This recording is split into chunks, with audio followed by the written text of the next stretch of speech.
नमस्कार दोस्तों, स्वागत है आपका स्टडी फॉर सिविल सर्विसेज में। वीडियो को पूरा देखिए। कोई भी आपका फीडबैक है, कोई सजेशन है, तुरंत वीडियो में कमेंट करके जरूर बताइए। अच्छा लगे तो वीडियो लाइक जरूर कर लीजिए और ऐसे वीडियो लगातार फ्री में पाने के लिए चैनल को तुरंत सब्सक्राइब कर लीजिए और बेल आइकन को जरूर टैप कर लीजिए ताकि आगे भी सारे वीडियो आपको मिलते रहे। यूट्यूब में फॉलो करते हैं तो प्लीज ये वाला फ्री टेलीग्राम चैनल जरूर ज्वाइन करिएगा। सारे नोटिफिकेशन, सारे अपडेट यहीं पे आते हैं, ध्यान रखिएगा। स्टडी फॉर सिविल सर्विसेज का कोई भी पेड ग्रुप अगर आपको ज्वाइन करना है तो सिर्फ 85648096060975238055 यही नंबर है हमारे, सिर्फ जहां पे कॉल या व्हाट्सएप कर सकते हैं।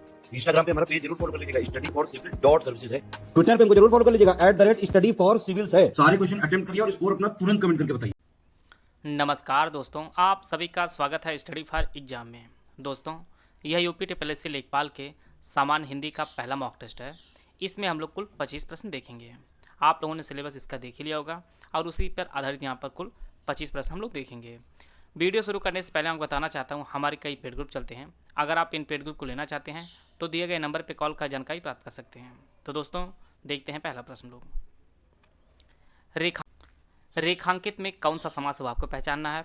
बहुव्रीहि समास, तत्पुरुष समास, द्वंद्व समास या कर्मधारय समास। रेखांकित जो शब्द है इसका जो समास विग्रह होगा वह रेखा से अंकित होगा, रेखा से अंकित होगा।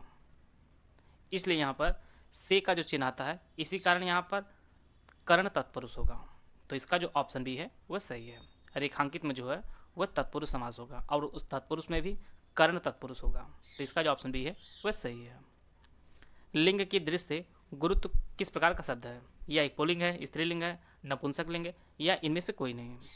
तो इसका जो सही आंसर है वो ऑप्शन ए, गुरुत्व जो शब्द होता है यह एक पुल्लिंग शब्द है। तो इसका जो ऑप्शन ए है वह सही है। आते हैं अगला प्रश्न लोग। यहाँ पर भी आपको जगत का लिंग पहचानना है कि यह पुल्लिंग है, स्त्रीलिंग है या नपुंसक लिंग या इनमें से कोई नहीं। तो इसका जो सही आंसर है वो ऑप्शन ए, जगत जो शब्द होता है यह एक पुल्लिंग शब्द है। और हिंदी में दो ही लिंग होते हैं, एक पुल्लिंग होता है, दूसरा और स्त्रीलिंग होता है। तो जगत जो शब्द है यह एक पुल्लिंग शब्द है। आते हैं अगला प्रश्न लोग। यहाँ पे 4 शब्द दिया गया है, इसमें आपको पहचानना है किसकी वर्तनी जो है वह शुद्ध है। आप लोग ऑप्शन पढ़ लीजिए। इसका जो सही आंसर है वो ऑप्शन ए, ऑप्शन ए जो अमावस्या लिखा हुआ है यह एक शुद्ध वर्तनी का शब्द है। तो इसका जो ऑप्शन ए है वह सही है। इसमें भी आपको शुद्ध वर्तनी की पहचान करनी है। ऑप्शन आप लोग पढ़ लीजिए। इसका जो सही आंसर है वो ऑप्शन डी, केंद्रीकरण जो शब्द है यह एक शुद्ध वर्तनी का शब्द है। तो इसका जो ऑप्शन डी है वह सही है। आते हैं अगला प्रश्न लोग। यहाँ पर आपको उत्कृष्ट का विलोम बताना है। विनीत, निकृष्ट, निस्तेज या बहुल। उत्कृष्ट का जो अर्थ होता है वह श्रेष्ठ होता है, उत्तम होता है, ये सभी जो है उत्कृष्ट के अर्थ होते हैं। इसका जो विलोम होगा वह निकृष्ट होगा, नीचा, ये सभी जो है निकृष्ट के अर्थ होंगे। यहाँ पे एक शब्द निस्तेज है। निस्तेज का अर्थ होता है जिसका तेज जो है समाप्त हो चुका है, अर्थात तेजहीन। तो उत्कृष्ट का जो विलोम होगा वह निकृष्ट होगा। आते हैं अगला प्रश्न लोग। अर्पित का विलोम आपको बताना है। असल, गृहीत, प्रतिघात या विरक्ति। अर्पित का जो अर्थ होता है वह चढ़ाना होता है और इसका जो विलोम होगा वह गृहीत होगा। गृहीत मतलब होता है ग्रहण करना या स्वीकार करना। तो अर्पित का जो विलोम होगा वह गृहीत होगा। तो इसका जो ऑप्शन बी है वह सही है। विरक्त का अर्थ होता है रुचि ना रखना, किसी चीज़ में उसे विरक्त कहा जाता है। आते हैं अगला प्रश्न लोग। किसी संस्था के 25 वर्ष पूरे होने पर होने वाला जो उत्सव होता है उसके लिए एक शब्द क्या प्रयोग होता है? हीरक जयंती, स्वर्ण जयंती, रजत जयंती या शताब्दी। तो किसी संस्था के 25 वर्ष होने पर जो उत्सव मनाया जाता है उसे रजत जयंती कहा जाता है। तो इसका जो ऑप्शन सी है वह सही है। स्वर्ण जयंती जो होता है वह 50 वर्ष पूरा होने पर मनाया जाता है। शताब्दी जो है वह 100 वर्ष पूरा होने मनाया जाता है। आप लोग कमेंट बॉक्स में बताइएगा हीरक जयंती कब मनाए जाते हैं, कितने वर्ष पूरे होने पर जो उत्सव मनाया जाता है हीरक जयंती के रूप में वह कितने वर्षों में मनाया जाता है, कितने वर्ष पर मनाया जाता है। स्वर्ण जयंती जो है 50 वर्ष, रजत जयंती 25 वर्ष और शताब्दी जो है वह 100 वर्ष पूरा होने पर मनाया जाता है। आते हैं अगला प्रश्न लोग। वे पढ़ रहे हैं, यह जो वाक्य है इसमें आपको बताना है इसमें कौन सा काल है? अपूर्ण वर्तमान, तात्कालिक वर्तमान, संदिग्ध वर्तमान या संदिग्ध भूत। जिस क्रिया से यह पता चलता है कि काम वर्तमान में चल रहा है, काम अभी भी चल ही रहा है और पूरा नहीं हुआ है, तो वहाँ पर जो है तात्कालिक वर्तमान होता है, तो इसका जो ऑप्शन बी है वह सही है। वे पढ़ रहे हैं, इस वाक्य में तात्कालिक वर्तमान है, तो इसका जो ऑप्शन बी है वह सही है। आते हैं अगला प्रश्न लोग। यहाँ पर 4 वाक्य दिया गया है, इसमें आपको पहचानना है कौन से वाक्य जो है सही है, शुद्ध है। प्याज कड़वी होती है, बारात की शोभा देखते बनती थी, माली फूलों की माला ले आया, वे कई विषय के ज्ञाता हैं। तो इसमें जो सही आंसर है वो ऑप्शन सी, माली फूलों की माला ले आए जो है यह वाक्य सही है। बाकी अन्य वाक्यों में त्रुटियां हैं, क्या क्या त्रुटियां उनको हम लोग देख लेते हैं। प्याज कड़वी होती है, तो यहाँ पर जो है कड़वी नहीं, प्याज कड़वा होता है। जिस प्रकार से दही खट्टा होता है उसी प्रकार से प्याज कड़वा होता है। प्याज जो है वह कड़वा होता है। और बारात जो शब्द लिखा गया है यह गलत लिखा गया है, वह बारात होता है। बारात की शोभा देखते बनती थी, इस प्रकार से इसका वाक्य होगा। अंतिम वाले वे कई विषय के ज्ञाता हैं, तो यह जो है कई विषयों की ज्ञाता है, विषय नहीं विषयों हो जाएगा। ऐसे प्रश्न जो है आपकी परीक्षा में पूछे जाएंगे, तो इसका जो ऑप्शन सी है वह सही है। आते हैं अगला प्रश्न लोग। आम का परिवाची कौन नहीं वो आपको पहचानना है। अमृतफल, पिक, आम्र, रसाल।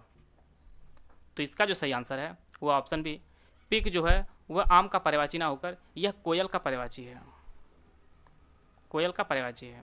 बाकी अमृतफल, आम्र और रसाल जो है यह सभी आम के परिवाची हैं। आते हैं अगला प्रश्न लोग। बसंत का परिवाची कौन नहीं वो आपको पहचानना है। मारुत, मधुमास, ऋतुराज, कुसुमाकर। तो इसका जो सही आंसर है वो ऑप्शन ए, मारुत जो है यह वसंत का पर्यायवाची नहीं है, बल्कि यह वायु हवा का पर्यायवाची है। तो इसका जो ऑप्शन ए है वह सही है। बाकी मधुमास, ऋतुराज और कुसुमाकर जो है यह सभी बसंत के पर्यायवाची हैं। आते हैं अगला प्रश्न लोग। दारू, दारू का सही अर्थ बताइए। यहाँ पे 4 ऑप्शन दिया गया, आप लोग ऑप्शन पढ़ लीजिए। दारू का जो अर्थ होता है वह लकड़ी होता है, और दारू का अर्थ जो है वह शराब होता है, यह तो आप लोग जानते ही होंगे। तो इसका जो ऑप्शन बी है वह सही है। आते हैं अगला प्रश्न लोग। निष्फल में कौन संधि है वो आपको बताना है। विसर्ग, वृद्धि, आयाद या यण। निष्फल का जो संधि विच्छेद होगा वह निधनफल होगा, निधनफल होगा, और इसमें जो है विसर्ग संधि है। तो इसका जो ऑप्शन ए है वह सही है। आते हैं अगला प्रश्न लोग। महोष्ण में कौन सी संधि है। दीर्घ, गुण, आयाद या यण। तो महोष्ण का जो संधि विच्छेद होगा वह महाधन उष्ण होगा, महाधन उष्ण होगा, और इसी कारण जो है इसमें गुण संधि होगा। तो इसका जो ऑप्शन बी है वह सही है।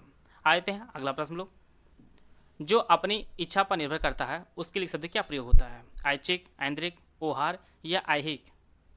तो इसका जो सही आंसर है वह ऑप्शन ए, ऐच्छिक। जो अपनी इच्छा पर निर्भर हो उसके लिए जो शब्द प्रयोग होता है वह ऐच्छिक होता है। जैसे खाना खाना, खेलना, ये सभी हमारे ऊपर निर्भर करता है।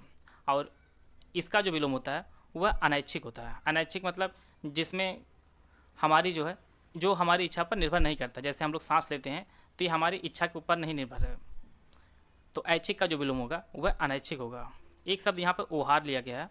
ओहार एक प्रकार कपड़ा होता है जो पालकी आदि में जो है ऊपर से डाला जाता है। तो पालकी आदि पर डाला जाने वाला जो कपड़ा होता है उसे ओहार कहा जाता है। ऐहिक मतलब होता है सांसारिक। तो इसका जो ऑप्शन ए है वह सही है। वृद्ध भिखारी 2 रोटी खाकर डैश डैश हो गया। यहाँ पे आपको क्या भरना है उसके लिए ऑप्शन दिया गया है। तृप्त, तप, तृप्त या तप्त। तो इसका जो सही आंसर है वह ऑप्शन ए, तृप्त। वृद्ध भिखारी 2 रोटी खाकर तृप्त हो गया। तो इसका जो ऑप्शन ए है वह सही है। आते हैं अगला प्रश्न लोग। सारंग का अनेकार्थी शब्द नहीं है। सिंह, बादल, मोर या पृथ्वी। तो इसका जो सही आंसर है वह ऑप्शन डी, सारंग का जो अनेकार्थी शब्द नहीं है वह पृथ्वी है। तो इसका जो ऑप्शन डी है वह सही है। बाकी सारंग के अनेकार्थी शब्द आपके सिंह है, बादल है और मोर है। तो इसका जो ऑप्शन डी है वह सही है। आते हैं अगला प्रश्न लोग। यहाँ पर 4 वाक्य दिया गया है, इसमें आपको बताना है कौन सा सही वाक्य है। इसके लिए ऑप्शन है, आप लोग 4 वाक्य को पढ़ लीजिए।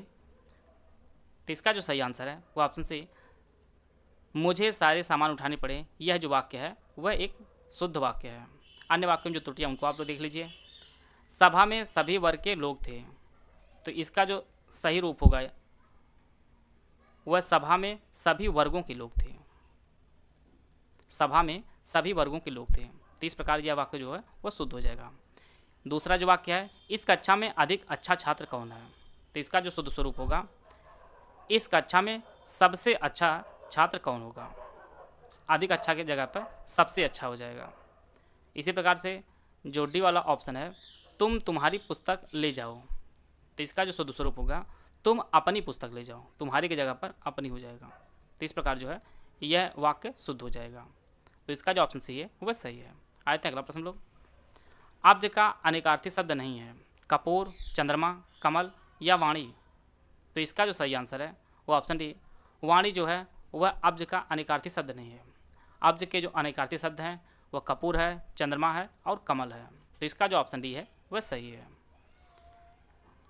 हिंदी में कारक कितने होते हैं? 5, 6, 4 या 8? तो इसका जो सही आंसर है वो ऑप्शन डी, हिंदी में कुल 8 कारक होते हैं। कर्ता, कर्म, करण, संप्रदान, अपादान, संबंध, अधिकरण और संबोधन। तो कुल 8 कारक होते हैं हिंदी में। तो इसका जो ऑप्शन डी है वह सही है। यहाँ पर आपको पहचानना है कौन एक बहुवचन है, सामान, दूध, जनता या प्राण? तो इसका जो सही आंसर है वो ऑप्शन डी, प्राण जो शब्द है यह एक बहुवचन है। तो इसका जो ऑप्शन डी है वह सही है। यहाँ पर एक गद्यांश लिया गया है, अनसीन पैसेज, उससे यहाँ पे प्रश्न बनाया गया है। पैसेज जो है आप लोग वीडियो रोक कर पढ़ लीजिए, मैं पहला प्रश्न पढ़ रहा हूँ। इस गद्यांश का उपयुक्त शीर्षक क्या होगा? वीरता संस्मरण, सच्ची वीरता, वीरों का उत्पन्न होना या देवदार और वीर? तो इसका जो सही आंसर है वो ऑप्शन बी, यह जो पैसेज आप लोग पढ़ेंगे तो इसमें सारा जो निचोड़ है वह सच्ची वीरता के बारे में बताया गया है। तो इसका जो उपयुक्त शीर्षक होगा वह सच्ची वीरता होगा।